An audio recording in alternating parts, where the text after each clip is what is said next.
on a un peu une âme africaine. Cette pensée, je dirais pour le Mali, je sais que Vincent l'a au cœur, hein, cette pensée africaine, cette pensée du Mali.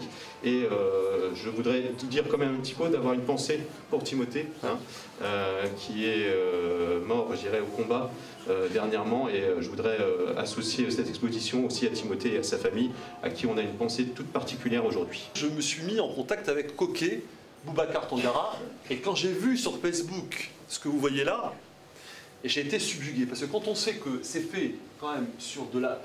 C'est un artiste d'un pays qui est en difficulté économique, bon, vous n'avez pas échappé, donc ils n'ont pas les moyens nécessaires pour s'exprimer, c'est d'autant plus émouvant. Et donc ils s'expriment sur des dos de calendriers. Donc ce sont des calendriers au dos desquels il vient créer. Et il crée, tenez-vous bien, au feutre. Et donc quand vous regardez ce qui est fait avec des feutres, ce que les enfants par exemple peuvent faire chez nous, dans les bleus intenses, on est juste sidéré. Voilà.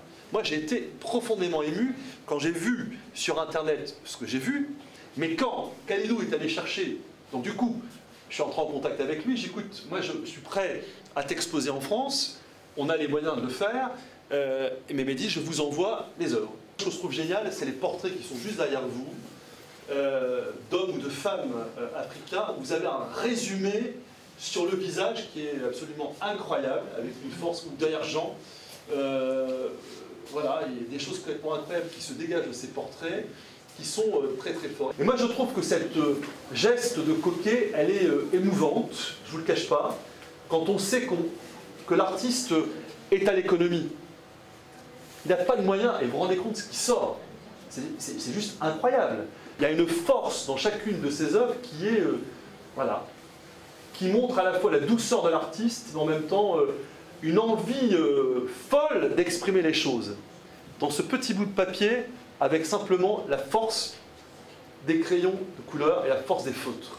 Tout ce que vous ferez, enfin, d'abord l'acquisition d'une œuvre, c'est toujours un geste de passion, mais en même temps, ça servira à un artiste d'un pays qui est en développement à pouvoir créer, à pouvoir s'exprimer et à pouvoir vivre de son art. J'ai naturellement au cœur, depuis quelques jours, Timothée Darnoncourt, je ne sais pas s'il y en a qui l'ont connu, Estelle, je sais qu'elle l'a bien connu, bien sûr.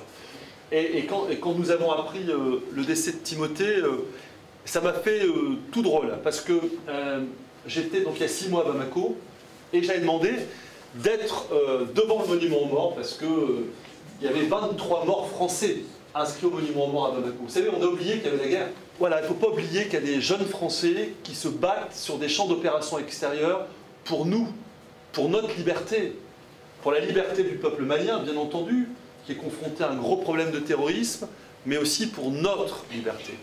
Et avec Rodrigue, moi j'ai envie de dédier cette exposition, je crois que Koké acceptera bien volontiers, à Timothée, parce qu'il est mort sur le sol malien. Témoigner ma gratitude et ma reconnaissance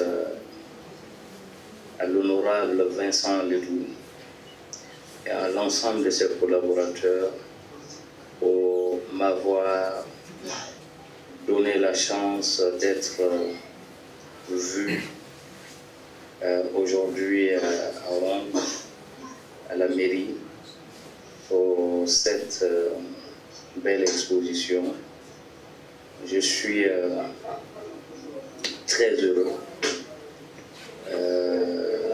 ému, très content d'être exposé à l'ancienne écurie. C'est un honneur et un privilège pour moi